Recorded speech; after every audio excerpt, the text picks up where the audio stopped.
সকলকে স্বাগতম। আজকে নতুন এই ক্লাসে আমরা আগের ক্লাসে দেখিয়েছি যে গণিতের বিষয়ের কিভাবে ইতিহাসগুলো দেওয়া হচ্ছে তা আমি একটি স্লাইডে দিয়ে দিয়েছি। আজকে দ্বিতীয় পর্বে তোমাদেরকে শেখাবো যে সংখ্যা কী বা অঙ্ক বা কী।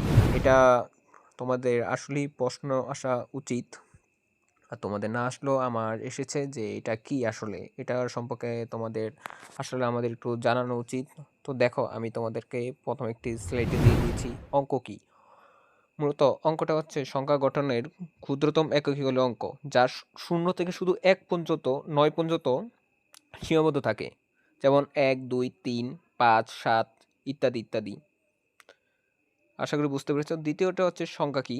সংখ্যা হচ্ছে যখন কতগুলো অঙ্ক একত্রে মিলিত হয়ে তাকে সংখ্যা বলে, যেমন ৫৮৫, ৬০৭, ১০৩, এগুলো হচ্ছে সংখ্যা। তো তোমাদের যদি সম্পূর্ণ ভিডিওটি ভালো লেগে থাকে তাহলে আমার ইউটিউব চ্যানেলটি সাবস্ক্রাইব করবে।